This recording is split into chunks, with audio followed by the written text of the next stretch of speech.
All right, I am here with Chris from Wildfire Entertainment. He's a DJ serving Idaho, Montana, Wyoming, Utah. And today we're going to talk about 6 things to consider when planning your wedding. And the first thing that we're going to talk about is why you should make sure you end up with a detailed schedule and don't leave it vague. One of the things that I learned early on is that people feel much more comfortable when they have a set schedule. That schedule gives them freedom to do what they want at the wedding. So for guests, it's really important because they show up and now they have some time frame. They know like, oh, okay, for this next hour, I get to hang out. For the couple and for the vendors, it gives us a framework to work from so that we can make sure things run smoothly from the back end. And if you get the right vendors, which we'll talk about in a little bit, I'm sure, but if you get the right vendors, they're going to make sure that that runs smoothly for you so you can just be in the moment.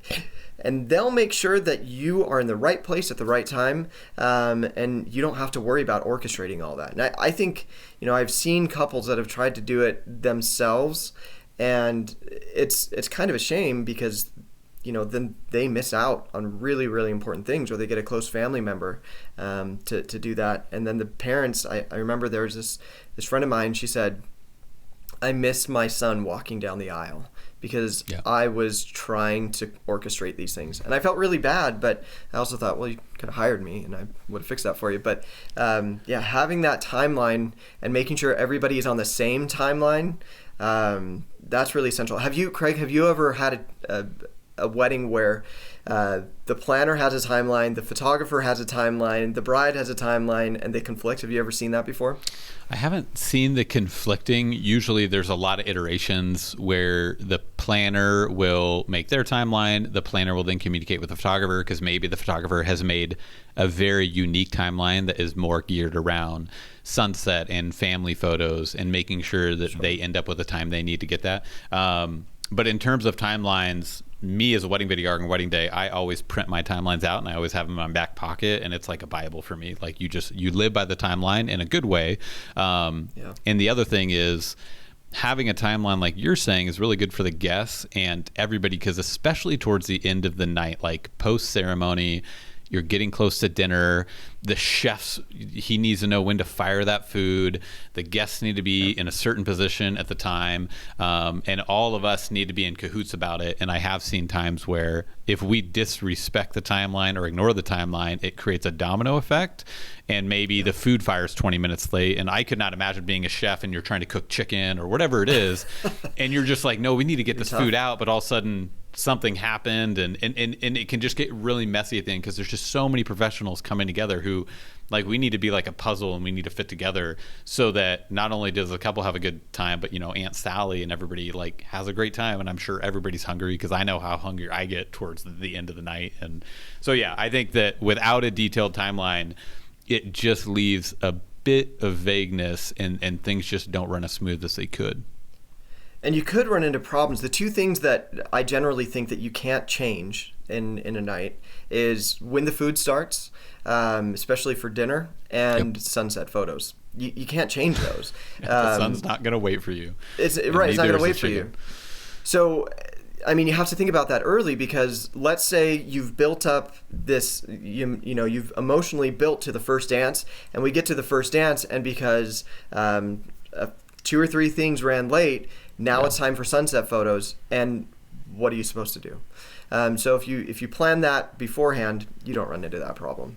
Usually, things happen, but usually things come up, and the great thing about that is there has been many meetings where the DJ, the planner, the photographer, and the videographer come together and say, hey, let's do some immediate shifts that can accommodate for, maybe some guests showed up late to the ceremony, so the ceremony got bumped 15 minutes. And again, that's like a ripple effect down the timeline. And now maybe that's interacting with like, hey, let's switch first look so that we can go, let's, maybe extend cocktail hour, let the couple do sunset photos, then come back, or not first look, but first dance. And so really we use the timeline, but then we're really fluid with the timeline so that things still go smooth in light of life happening. Yeah. We had a wedding last year where it was probably 2 or 3 minutes before the ceremony was going to start, a huge windstorm picked up and we were outside, and it was blowing stuff over. Like it was not good. And so we said, all right, well, we're going to have a cocktail hour instead, and then we'll do the ceremony and then move right into dinner. And it worked out perfectly. It was great. But having the right vendors, we were able to come together and say, all right, we'll just make this change. No big deal. And for the guests, they were happy to be there, whether it was during the ceremony or cocktail hour. It doesn't matter what they were doing. But making that change, you have to be able to have a timeline so you at least have something to go off of, so you know all the things that you have to hit. And then if you need to adjust on the day of, you adjust on the day of. I mean, that's really important to be able to do. Yeah. In light of that, let's jump to another thing. So that one was, you need a detailed schedule and the benefits of it. The next one we're going to talk about are party favors. Chris, I'm going to let you kick this one off. Okay, party favors. Generally just don't do them. For me, party favors, they represent anything that is not emotionally of value on the wedding day. I have this, I guess it's not so secret because I tell a lot of my couples this, but my secret plan underneath every wedding, all the plans that I do, is that I want to give the couple such a good wedding day that if they ever have trouble in their marriage, they can look back 5 years ago when they got married and say, you know what, that was a good day. We can do this today.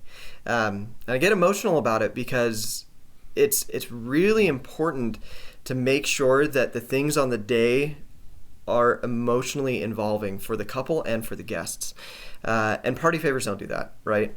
They are a lot of money for really not that great of an effect. I mean, custom little M&Ms with their initials on them. I mean, that's cute, but it takes so much money out of their budget for something that's not going to work. Another thing, cake. Unless a huge cake is really important to you, then get a small cake. And if the cake cutting is important to you, cool, that's great. But I've seen so many cakes at the end of the night that aren't eaten because people are tired of eating wedding cake. And just looking at the things that are emotionally important to you and making sure that your budget lines up with that and not just doing things because you feel like you have to. Have you seen any examples of that? I mean, I think I would add to that of what I have seen are couples who make conscious decisions based on their values and then put the money towards that. And so that's what I would just challenge couples to say, just think about everything that you do and ideally think it over with a wedding planner, because you might say, oh, we don't need that, but maybe that could create some negative impacts that you just aren't aware of. But putting your money towards things, because unless you have unlimited time, money, and resources, you have to pick and choose what you're going to go after, and you have to pick and choose what's important to you. And so maybe you could get something else that you want if you were to forego something or things like that. So it's a huge thing, and I always appreciate couples when they're able to make those decisions, whether it's a couple who's saying, hey, we really we want to elope with 20 people and then do a big reception later, or we want to have this really big wedding and we really care about the environment, so we're going to invest in a great DJ because we want to have a huge dance party or whatever it is. So as long as you're just thinking through that, not just thinking, oh, I have to do this because, and if you can't back up a reason, then I would say challenge yourself. Yeah, and we didn't really talking about this, but I think budget's really, really important to talk about because when it comes down to it, almost every wedding, all wedding budgets are just kind of made up, right? You put down numbers for this is how much we want to spend on the videographer, this is how much we want to spend on the venue, this is how much for the DJ. But those are usually just made up numbers, which is okay. You've got to have a budget. But just kind of piggybacking on, talking about wedding party favors, making sure that your budget lines up with your wants and not just because that's the number that you came up with. If you're really excited about the dance party, and that's, in your mind, that's 20% of the day for you, then your budget should align with that, and the DJ should take up 20%. And doing that's going to get you a DJ that's that good. The same with video, the same with the venue, the same with everything. I would start with what's most important to you and put percentages to them, and then base your budget off of that and not the other way around. Yeah. And then what I would say too is, I lost my train of thought. Let me track for a second. In determining that's, in my opinion, that's where a really good wedding planner is going to come in, because they can say, great, I've planned so many weddings. Here are general costs. Tell me your wants and desires. Tell me what your budget is, and I can tell you if they align, if the budget needs to come up, or things like that. So talking to a wedding planner one of the benefits of that is that they have all the connections and they can figure out, okay, who are you? What do you want? Great. Here are the vendors that are going to align with that. And that will actually tie in more later to like, don't say no to moments out of fear. Yeah. You just need to find the right people. So not only like we did a video earlier where Chris was talking about, hey, if you're trying to hire me over email, that's a bad idea. You're going to want to hear my voice because I'm going to be the one speaking on your behalf to all your wedding guests. So it's not just the numbers. There's so many other factors that come along with it. But let's jump to the next one, which is don't hire bad vendors. We're going to call it that. Don't hire bad vendors. Yeah. You go and I'll piggyback off you. I mean, I'm sure every vendor that's been in the industry for a while has probably not a written down list, but they have a list of vendors that they prefer not to work with, right? Or they have stories they share. That too. Yeah. For me, what it comes down to is finding vendors that they're gonna add to and enhance your vision, as opposed to the other way around. I've had people come to me after their wedding and they say, you were out of our budget, but I just wanted to let you know we hired this other guy because he was under our budget. He was in our budget and under, and we shouldn't have done that because he didn't just not add to our wedding, he took away from our wedding, he or she, you know. And it's really, really sad when somebody hires a photographer, for example, that they get a good deal on, and then it turns out that the photographer takes over the timeline, takes way too long to take photos, and they're away from their guests on the wedding day for 2 hours, and they don't get to celebrate with the people that they love.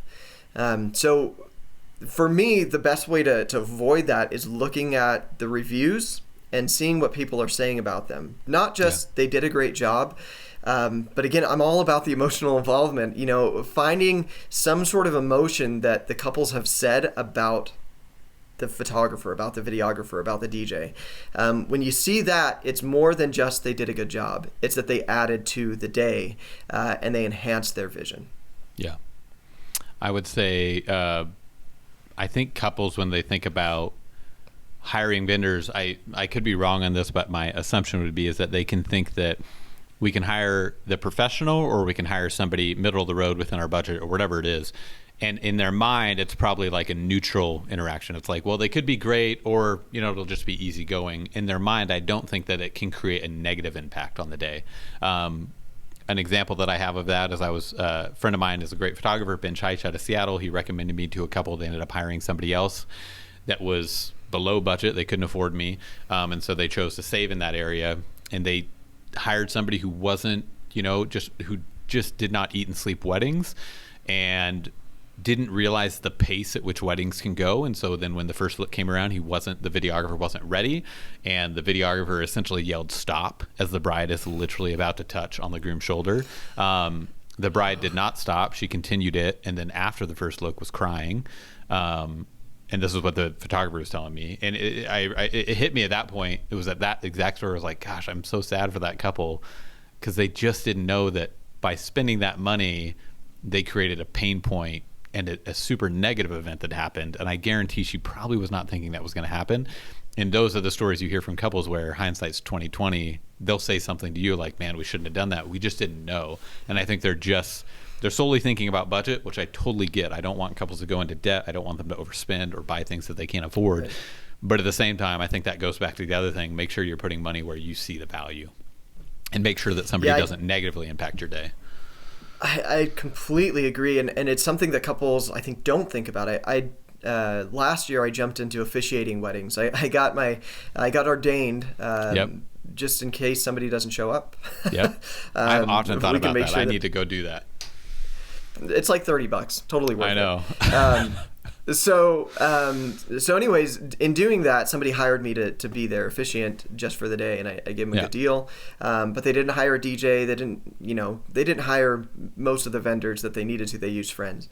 So as the DJ, or as the officiant, on the way over, they called me and they said, "Hey, can you bring a speaker too?" And I said, "Whatever, sure, yeah, I'll bring a speaker."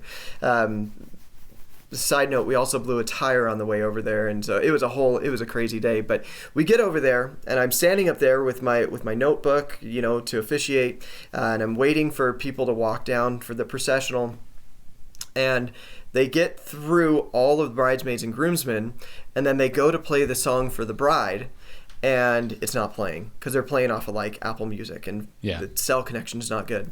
So I run over there and I pick up the cell phone that they were using, and honestly I didn't do anything, but as soon as I picked it up it started playing, so I felt it looked like I did something good. And then I went back to my post, and the bride didn't come. She was not showing up. And then all of a sudden you hear from the side of the house where she was entering from, "No, that's not the right one." They had played the wrong song, and the bride had to yell. And so now what was sad for me is, everybody's going to think of that moment for what happened and not for what it should have been. Not for this beautiful moment where the bride is walking with her dad down the aisle and everybody's in tears. Now everybody's thinking about, oh, they played the wrong song. And that's not a moment that you can get back. And if you hire the right vendors, again, you make sure that you know your priorities for the day, but you hire the right vendors, it's not going to happen. Yeah. Yeah, they hired, just to add on to that too, I was at a wedding in Jackson Hole last weekend, and they didn't have a DJ. They just had like a Bose speaker with an iPhone. Sure. And they did the first dance, and that was the right song. And then the next song that was played was the song for the father and daughter, but the mother and son went first. And so then the songs got mixed up. So they're dancing and they're like, this isn't our song. And anyways. But it's just little things like that it just doesn't go smooth. And it's really sad. I'm going to share one more story from a friend of mine, Annika, who works at LaBelle Lake in Rigby. One of the best venues in eastern Idaho, honestly. But she said that they had a couple that they were doing their own music for the processional, and they were using YouTube Music, and they hadn't purchased a subscription. Look, I'll just say this. If you are going to do play an ad? Your own music, just subscribe. Like, pay the $15 for 1 month. And usually you can get a free subscription for like the first month. Anyway, so the wedding party walks down, and no problems with the music. Then it's time for the bride to start walking down. She starts walking down, and an ad comes on. But not just any ad. The ad was, "Are you looking to lose weight?" Oh my gosh. As the bride's walking down, like, they were okay with it, in this instance, because, it was a tight-knit group. But yeah. Man, you don't want that. At least pay for the subscription. I mean, come on, $15. It's cheaper. Yeah. All right. So that was bad vendors. Yeah. Now we're going to touch on the topic is just planners, general planners. Not saying planners are general, but the importance of planners. Yeah, I think it's important just to touch on the different types of planners that people are going to encounter. Yeah, go for it. There's day of planners, which basically you give them the plans, and then on the day of they execute for you. Yeah. Can be really valuable and can be a good cost saver for you. There's month of planners that they help you tie up the loose ends at the end. There's full-on planners, they do everything. And then there's coordinators, which often fall into the same category, but they're different. So there's coordinators that are also kind of day of coordinators, because they don't really plan. And then there's also venue coordinators, which I've seen it run the gamut, man. I've seen really, really good ones, and I've seen some less than good ones. And they are usually... They usually don't have a background in wedding planning or wedding coordination. They're usually somebody that's just kind of moved up the ranks through the hotel or venue, and they've been placed in that position. Yeah. And some they pick it up and they get it, but some don't. So I think first off, understanding what type of planner you have and the experience that they have, I think that's a really, really important place to start. Yeah.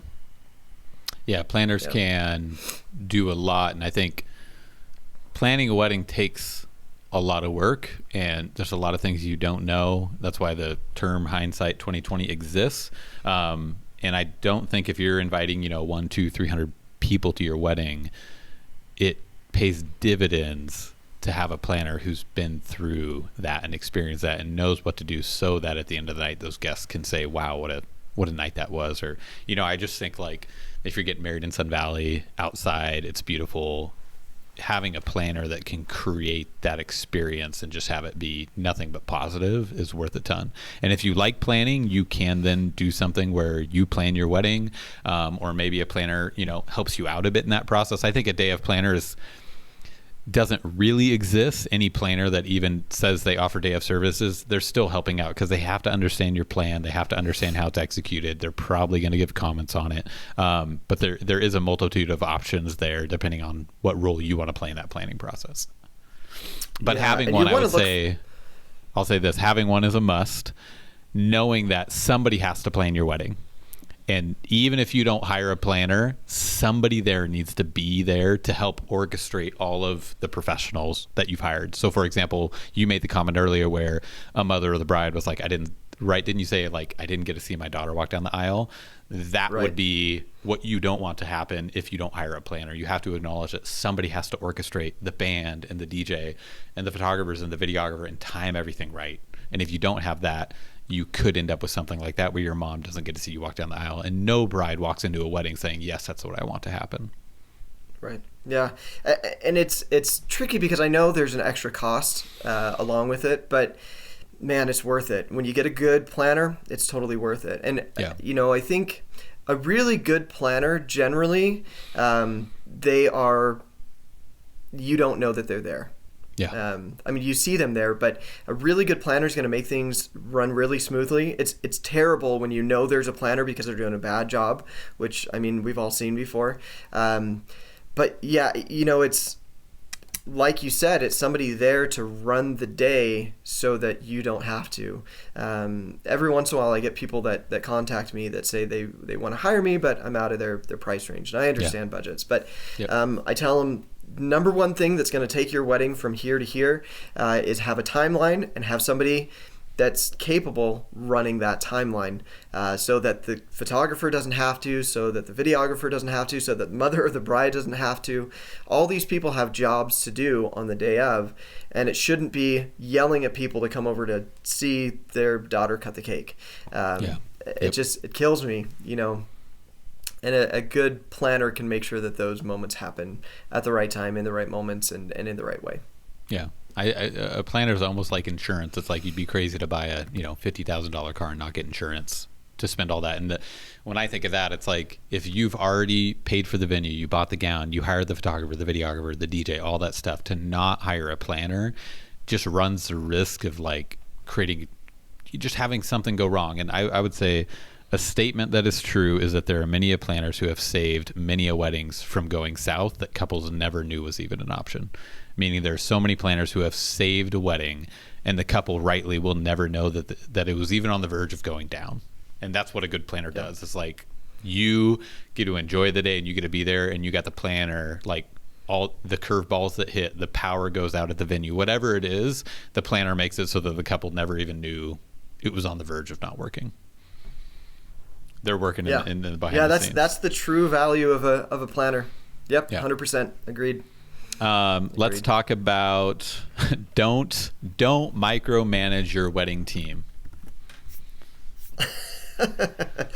Yeah, so I think that brides are often worried about being a bridezilla, and in the wild, in the field, I rarely see bridezillas. I don't think I've ever had one, actually. I've been doing this for 20 years, and I don't think I've ever seen a bridezilla.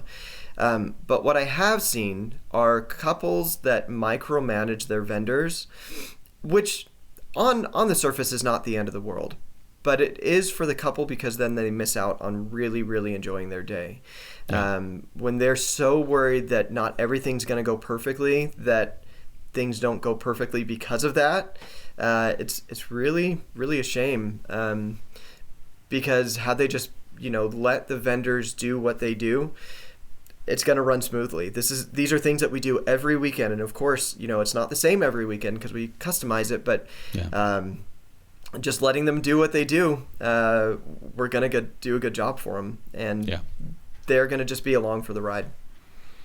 Yeah, I think a good way to think about that is say you're working with a planner or whatever, or say you've hired Chris, you've hired me. It's like you've done your research. We've taken you through the process. We've helped you figure out, what you want from your wedding day, what you want to walk away with from your wedding day.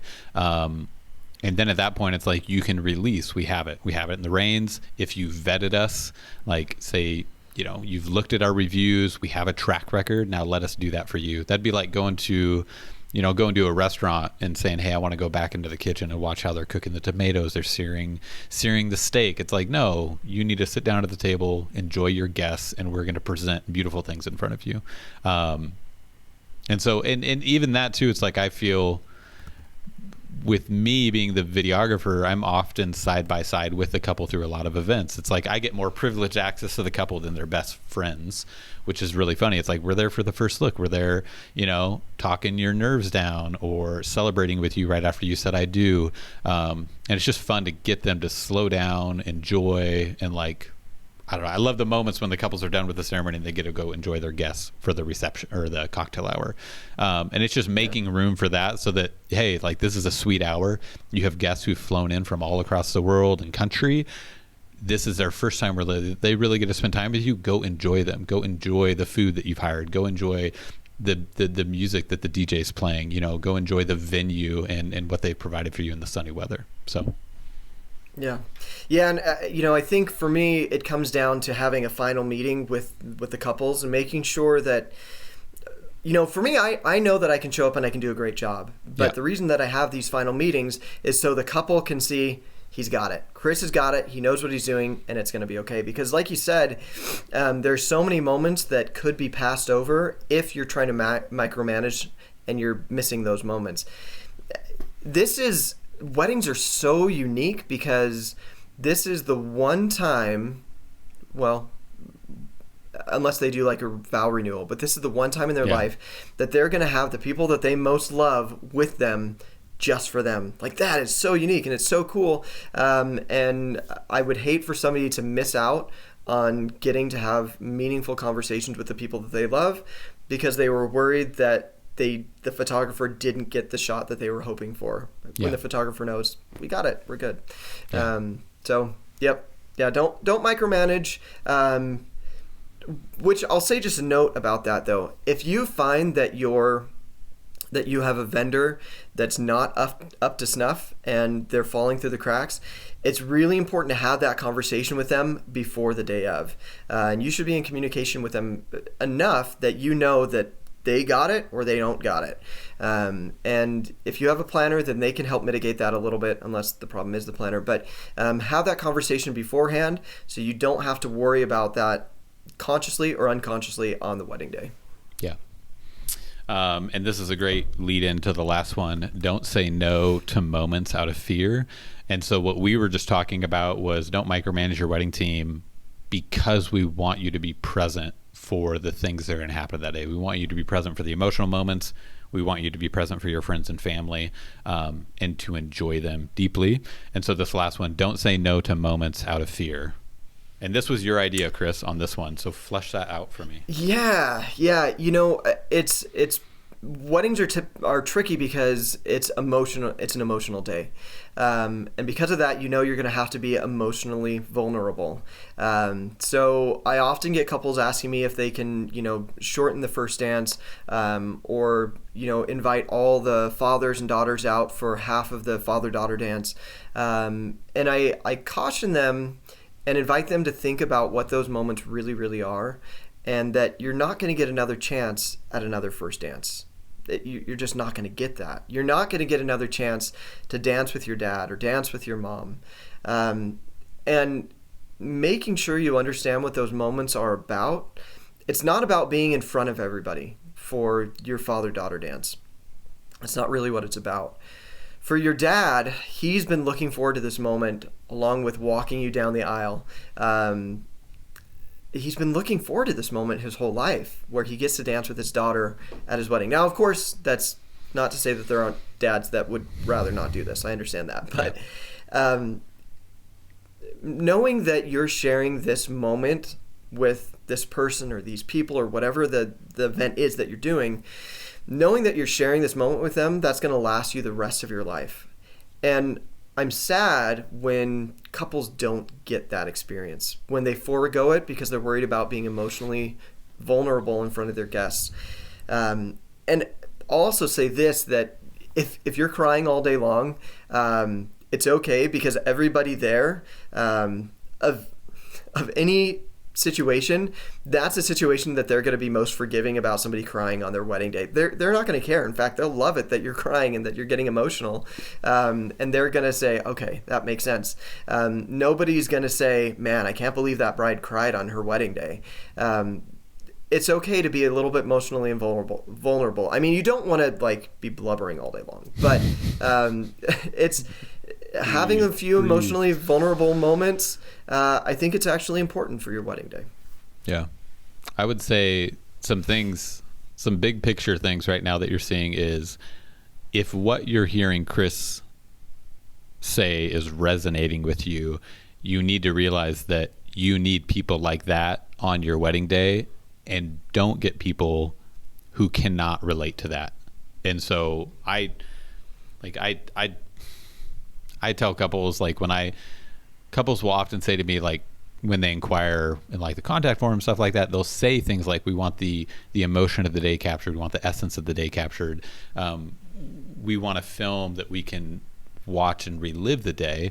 And the way that I kind of, bring that to life for them is I talk to them. I was like, hey, like on your day, there's going to be highs and lows. Like you're like, during the ceremony, you're going to be saying vows, and you might just be doing everything you can not to just lose it.